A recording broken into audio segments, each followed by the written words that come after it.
Gracias, buenas tardes. Y vamos a comenzar hablando del miedo, mencionando, perdón un segundo.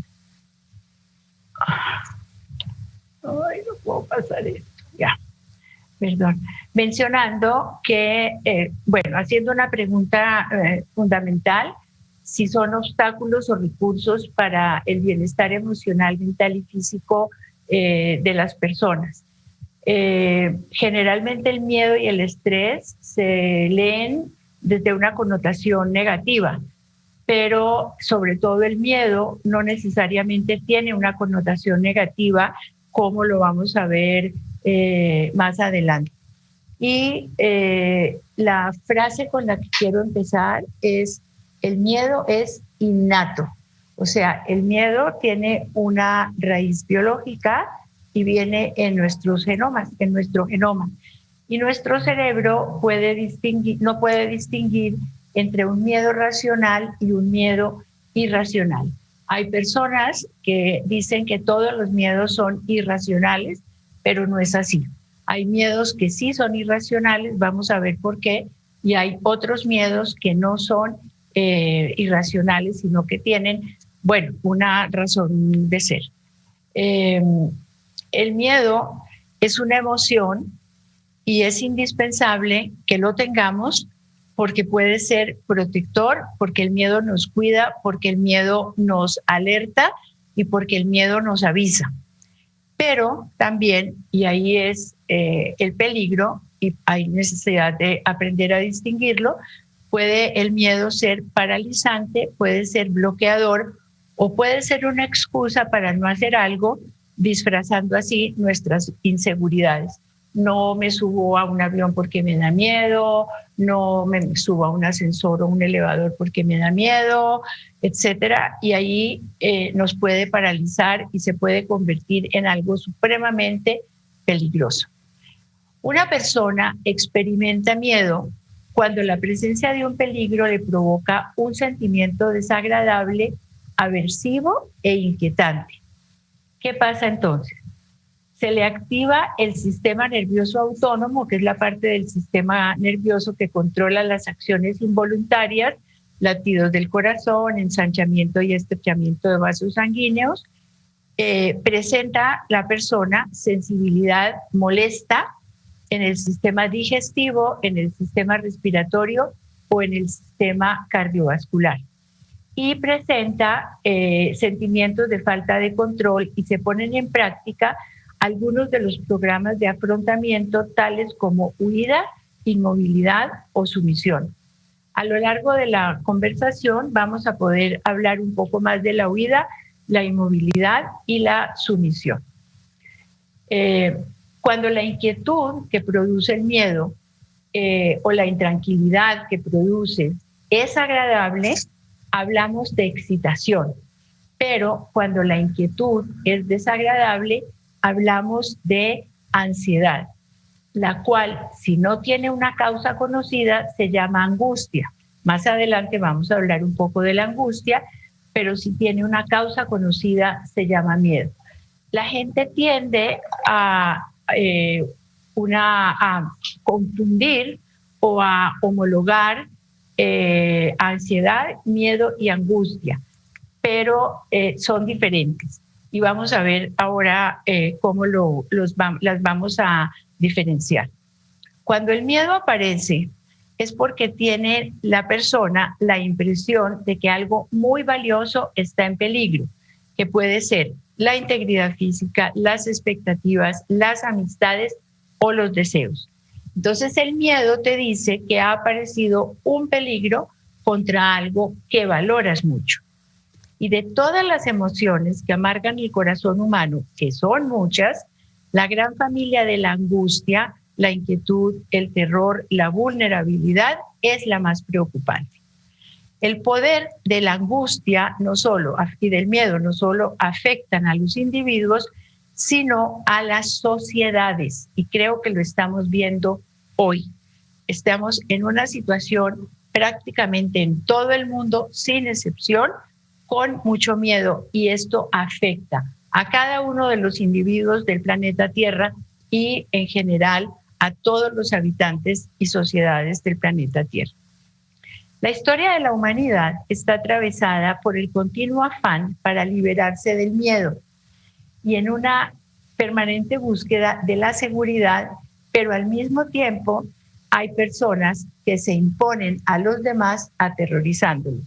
Entonces, a lo largo de toda la humanidad hemos tratado de controlar el miedo y de manejarlo, pero también se ve que a lo largo de la humanidad la historia nos muestra que hay personas que se dedican o grupos o sociedades que se dedican a aterrorizar a las otras personas. La ansiedad, la angustia y el temor revelan nuestra vulnerabilidad. El concepto de vulnerabilidad es un concepto muy prejuicioso porque generalmente vulnerabilidad se lee como debilidad y no es debilidad. Los seres humanos somos vulnerables y hay momentos en los cuales estamos más vulnerables que en otros momentos por situaciones que nos han ocurrido. Y hemos tenido que aprender a soportar la vulnerabilidad y a convivir con ella y con la ansiedad, con la angustia y con el temor. Pero la naturaleza humana, que es rebelde de por sí, rechaza esa táctica apaciguadora de apaciguar la angustia, en fin.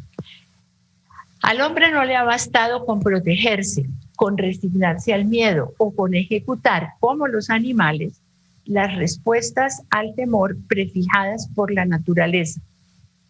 La huida, el ataque, la inmovilidad y la sumisión, los mencionábamos antes. Ha querido también el hombre sobreponerse al temor y actuar como si no lo tuviera. Sin embargo, todos los humanos, sin excepción, tenemos miedos. El miedo nos acompaña siempre, pero cada ser humano tiene sus propios miedos. Los miedos son, además de tener una situación, un origen genético y ser innatos, entonces, son aprendidos también. Y en la práctica profesional, por ejemplo, yo me dedico a hacer psicoterapia de familia y pareja, por ejemplo, vemos que alguien llega con determinado miedo y uno puede rastrear a lo largo de 2, 3 generaciones atrás y se da uno cuenta que hay familias que han transmitido los miedos de generación en generación y son como característicos de esa familia. El miedo es una emoción que se ha mantenido a lo largo de toda la evolución porque era muy conveniente, ya que el miedo nos advertía del peligro y el miedo pone a todo el organismo en situación para enfrentar el peligro, aunque sea corriendo. Por eso se ha mantenido. Y una de las características de los miedos es que los miedos tienden a ser invasivos. Al final de la conversación usaré algo que dice que el miedo inútil es aquello que llevamos como puesto en nosotros, como si fuera un vestido que nosotros llevamos puesto. En los miedos, la imaginación juega un papel muy importante. Los miedos evolutivos están fijados en nuestro genoma, lo hablábamos antes, porque son una historia de nuestra especie, pero lo que hace que los humanos seamos la especie más miedosa, porque todos los animales son miedosos, es que tenemos imaginación. Los animales no tienen imaginación y no hay nada que estimule tanto la imaginación como el miedo y no hay nada que estimule tanto el miedo como la imaginación. Por eso, en tantas ocasiones nos dejamos atropellar por miedos inexistentes porque son miedos imaginados. Teresa de Ávila, más conocida como Santa Teresa de Jesús, tiene una frase que es espectacular, por lo menos me gusta mucho, y es: la imaginación es la loca de la casa. La imaginación nos lleva a lugares insondables, a situaciones impresionantes, y la imaginación nos lleva a lo inimaginable. Entonces, el gran aliado del miedo es la imaginación. Por eso en tantas ocasiones nos dejamos atropellar por esos miedos inexistentes, repito, porque son miedos imaginados. Vamos a hablar un poquito de la angustia. La angustia se habla también que es como la conciencia, tener conciencia de que hay posibilidades. Cuando se nos ofrecen muchas posibilidades, que es algo bueno, puede producir incertidumbre. Tenemos un abanico y necesitamos elegir. Hay que tomar decisiones, pero hay personas que ante el miedo de tomar decisiones, creo que conocemos en nuestra historia varias personas llamadas indecisas. Hay personas que ante el miedo de tomar decisiones lo que hacen es refugiarse en rutinas, en pensamientos muy conservadores, en pensar en qué se hará, cómo, y se hace como siempre, y así no voy a tener que tomar decisiones. Lo voy a hacer como siempre, no voy a cambiar. Hay una cosa bien importante, en situaciones de cambio, de cambiar conductas, de dejar de hacer cosas que a otros molestan, etcétera. En la situación de cambio hay dos emociones que van siempre de la mano con un proceso de cambio. Una emoción es la tristeza por abandonar lo conocido y otra emoción es el miedo a lo desconocido. Y ese miedo a lo desconocido es lo que a veces no nos deja tomar decisiones y nos hace seguir en lo mismo de siempre. La creatividad exige un determinado esfuerzo por ver cómo soluciono yo este problema de tomar decisiones. Y hay que honrar la capacidad que tiene la inteligencia y el corazón humano para hacer muchas cosas y para inventar muchas soluciones. Por eso, la posibilidad no es incertidumbre, sino un conjunto de formas de actuar de las cuales puedo hablar de algunas formas de actuar que pueden ayudar. Y el problema, repito, está en que la imaginación nos ha jugado una mala pasada y entonces empezamos a sentir o miedos excesivos para el peligro que hay o miedos para algo que no es peligro, pero que yo lo veo como tal, o miedos que duran muchísimo tiempo y que acaban siendo destructivos. Por eso podríamos decir que hay miedos convenientes y miedos inconvenientes. El miedo no podemos evitarlo. El dejarnos arrastrar por el miedo sí lo podemos evitar. Y se llama valentía, al no dejarse arrastrar por el miedo, no a no sentirlo. Alguien dice, es que yo soy muy valiente y no siento miedo. Esto no es tan cierto. La valentía es más bien, reconozco el miedo, pero no me dejo arrastrar por el miedo. Y el mejor aliado del miedo también, así como la imaginación, es el silencio. Si no lo contamos a otros, aumenta el miedo. Entonces, socializarlo lo minimiza. Tengamos en cuenta que el cerebro es un órgano social. A veces nos da pena por prejuicios decir tenemos miedo, pero cuando podemos conversar acerca de nuestros miedos, nos damos cuenta que los otros también tienen miedos y a los que se los contamos nos pueden ayudar a tomar decisiones y a resolverlos. Aristóteles, nuestro griego maravilloso, dice que existen dos extremos malos con respecto al miedo. Por un lado, el temerario que no le tiene miedo a nada. Lo vamos a poner temerario entre comillas. Y por otro lado, una persona que llamaríamos pusilánime, que tiene demasiado miedo y vive paralizado. Entonces, el valiente, a su vez, es el que sabe calibrar los miedos. Y la valentía, entonces, consiste en no dejar de emprender algo bueno, algo posible, algo conveniente, por las dificultades, incluso por los riesgos que eso entraña. El miedo claramente está asociado a la incertidumbre y a la proyección hacia un futuro. Pilar Sordo, que es una psicóloga chilena que se ha dedicado a trabajar muchísimo sobre ansiedad, angustia, miedo, Tienen por ahí un video maravilloso que se llama Exceso de futuro. Lo incierto y lo imponderable desata más angustia, y este ha sido uno de los invitados principales en este momento histórico de la humanidad. Incierto, imponderable. O sea, ¿qué es incierto? No tenemos certezas de nada, por ejemplo, en este momento con relación al virus, a las variables o mutaciones del virus y a las vacunas. Y no voy a hablar de política, pero prácticamente en todo el planeta, en todos los países, los gobiernos se han encargado de hacer comunicación de incertidumbre a las personas bajo su mando. Eso es muy peligroso. El miedo, entonces, claramente está asociado a la incertidumbre y a la proyección. Y repito esto, lo incierto y lo imponderable desata más angustia, y este ha sido uno de los invitados actuales en estos momentos. Siempre hemos vivido en la incertidumbre, eso es cierto.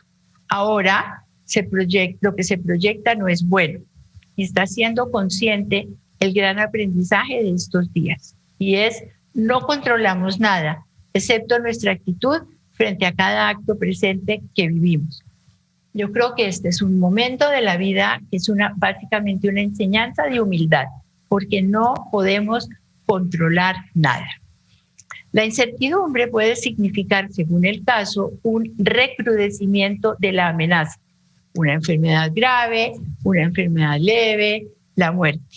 Privarnos del contacto de nuestros seres queridos, eso está a la orden del día. De nuestras actividades, está a la orden del día. Y esto no es cosa menor, porque somos mamíferos y necesitamos apego, ternura y sociabilidad. Necesitamos a los otros, somos tribu. Lo incierto, lo imponderable, como decíamos ahora, desata más angustia. Esta es una angustia que se va acumulando y se va sumando, y se va convirtiendo en estrés. Ojo, el vínculo. Angustia se puede convertir en estrés. Ahora vamos a hablar del estrés. Pero puntualicemos que el miedo no ocurre en el presente. Es necesario estar en el presente para no sentir el miedo. El exceso de futuro, como lo llama Pilar Sordo, la gran enfermedad de estos tiempos, genera mucha ansiedad, porque al darnos cuenta de que no podemos controlar, empezamos a buscar, según nuestras historias y heridas, o sea, las historias personales, cómo controlar y llenar aquellos espacios que hoy más que nunca, por la soledad y el aislamiento, se hacen visibles.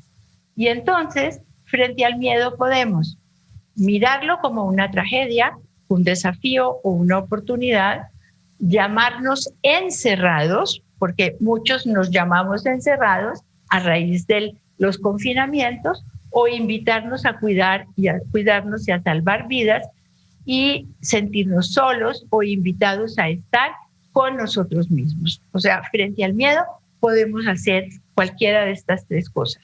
O es una tragedia, o nos llamamos encerrados, o nos podemos llamar nos estamos cuidando, o sentirnos solos, o decir estoy conmigo misma.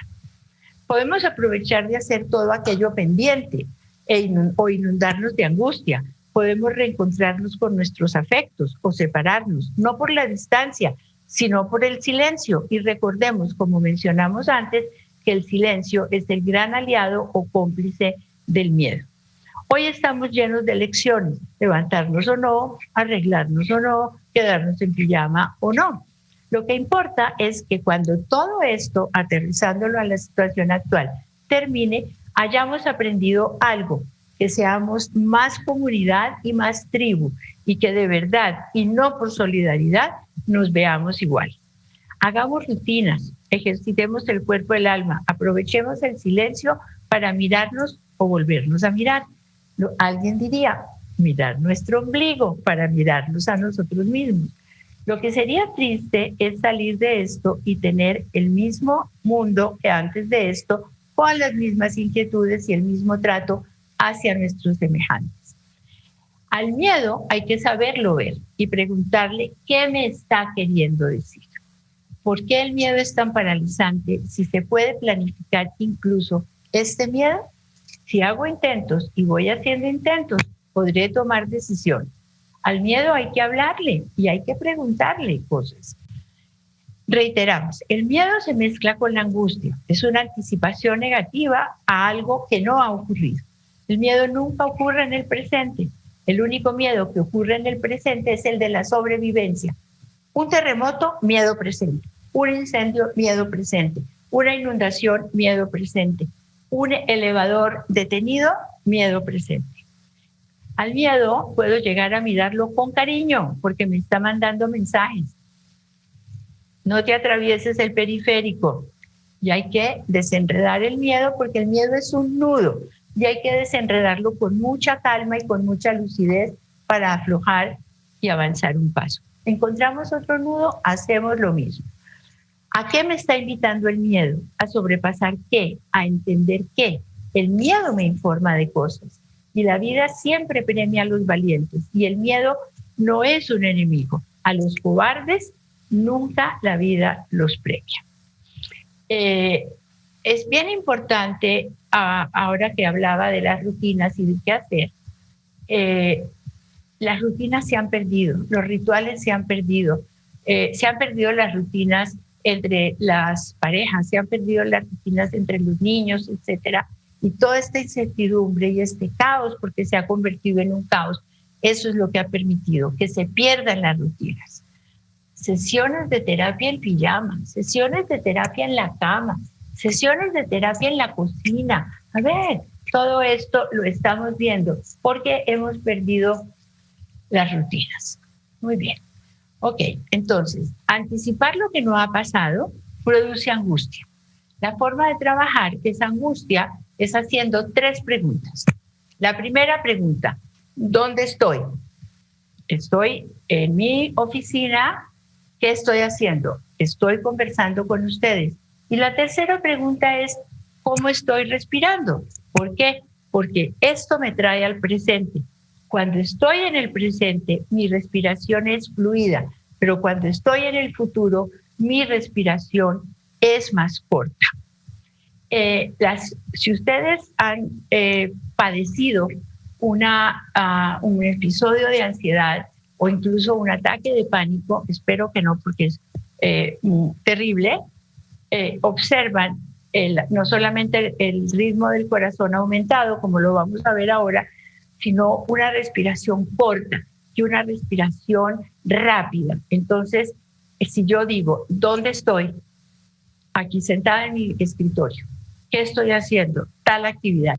¿Y cómo estoy respirando? Y me fijo en mi respiración, automáticamente puedo empezar a respirar muy fluidamente y muy despacio. Eso permite oxigenación y eso permite ir serenando las sensaciones y desaparece el ataque de pánico, puede desaparecer perfectamente y desaparece la ansiedad. Las angustias son mentales, repito, no son reales. El miedo es una causa muy grande de sufrimiento y debe limitarse lo menos posible. Voy a nombrar el estrés y luego voy a hablar un poco más del estrés. En el estrés hay una acumulación de tensión que se deriva después en síntomas somáticos, psicosomáticos en el cuerpo, en el sistema vegetativo, aparece irritabilidad y se dan dificultades en las relaciones. El estrés genera una inflamación generalizada, aparecen dolores musculares, tensiones, aparece algo tremendo que es lo incierto como amenaza. Y nos preguntamos, ¿existe el mañana? ¿Cuándo? Aparece un hartazgo psicológico que deriva en un nivel de malestar importante y significativo.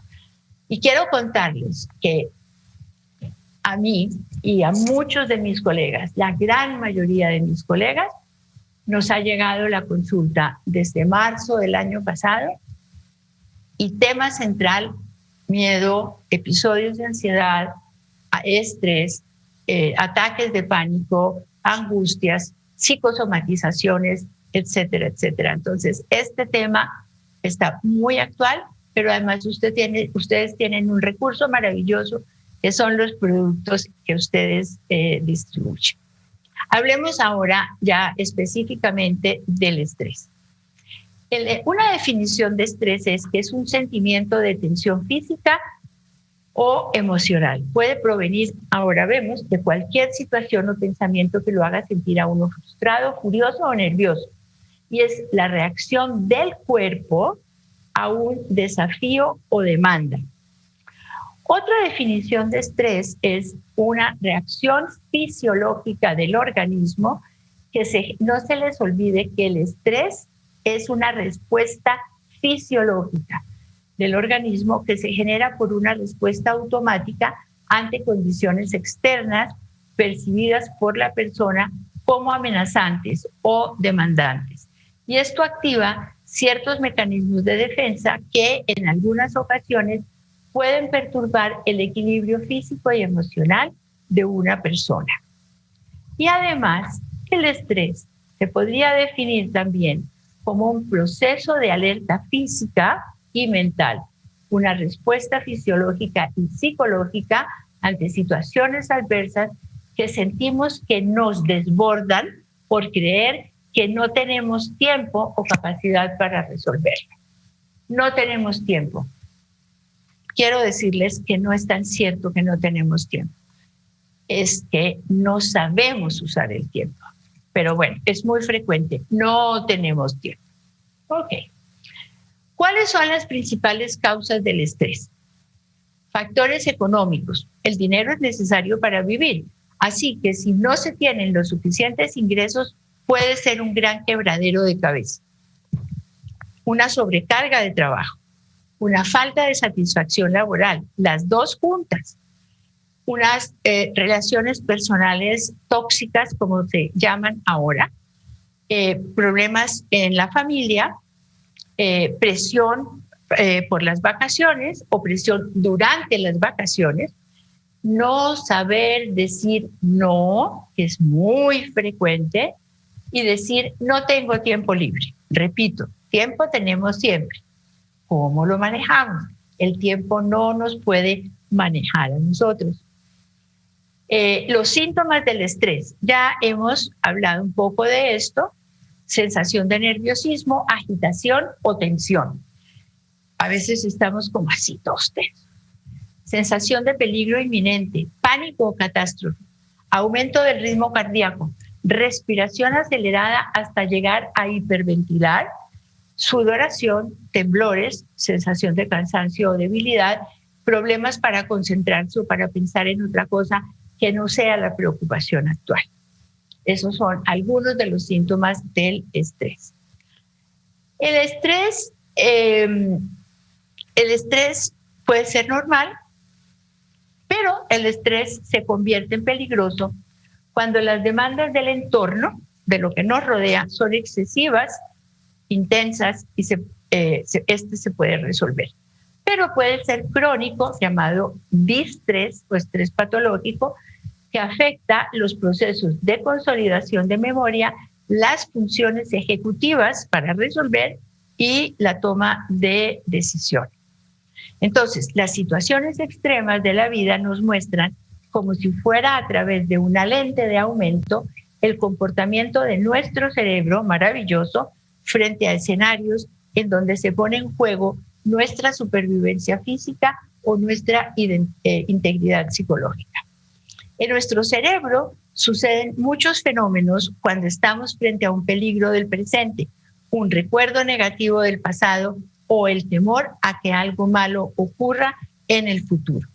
Desde el momento en el cual somos expuestos a una situación extrema, se activa un sistema muy básico, rápido y firme, modelado durante cientos de miles de años para hacer frente a lo que está ocurriendo. Y este primer paso de defensa de nuestro sistema biológico es la llamada respuesta de estrés. ¿Cómo respondemos al estrés? Cuando el cerebro detecta una amenaza, se activa una respuesta fisiológica coordinada que implica componentes autonómicos, neuroendocrinológicos, metabólicos y del sistema inmune. Entonces, ustedes podrán ver que el estrés no es solamente me duele la cabeza, es que es el organismo entero el que está comprometido ante situaciones de estrés. Por eso es tan importante ponerle atención a esto para que no lleguemos a situaciones llamadas de burnout, que seguramente ustedes han escuchado ese término, y que no lleguemos o situaciones de quemazón de laboral generalmente para poder ponernos muy enfermos. No podemos llegar a esa situación porque nos podemos poner hasta internarnos. Entonces, cuando hay una situación de estrés, el organismo necesita mayor flujo de oxígeno para los músculos, especialmente los del sistema de locomoción. Se acelera la respiración, lo veíamos antes, para proveer más oxígeno, y la frecuencia cardíaca también se acelera para entregar rápidamente oxígeno a través del torrente sanguíneo a los músculos principales. Los vasos sanguíneos en la piel se constriñen para que haya menor sangrado posible en caso de una herida. El sistema cognitivo humano tiene la capacidad de figurar y anticipar amenazas del futuro e incluso imaginar eventualidades que nunca han ocurrido y que nunca van a ocurrir probablemente. Y esta capacidad notable de nuestra especie Homo sapiens sapiens sapiens, es fruto de la experiencia acumulada y de la capacidad de hipotetizar e inferir. En una situación de estrés crónico, ¿qué podemos hacer? Podemos huir, podemos paralizarnos, nos podemos enfermar, podemos salir corriendo, la huida, o podemos quedarnos sometidos, como veíamos cuando hablábamos del miedo y de la angustia. Ahora, leyéndolo de otra forma, ¿qué puede causar el estrés? Factores ambientales del entorno en el cual vivimos, factores individuales, biológicos y psicológicos, la propia biología y el propio psiquismo de uno, que a su vez hay que relacionarlos con la familia, factores socioculturales que pueden llevar a que la respuesta del estrés no ceda y se realimente de forma continua, o peor aún, en forma de espiral, o sea, hasta el infinito. Y entre los factores externos socioculturales se suele hacer referencia al estilo de vida moderno y urbano. Hoy vivimos en la inmediatez. No me puso en azul, no me ha leído, no me contesta cuando escribo, etcétera. O sea, esta parte nos genera mucho estrés.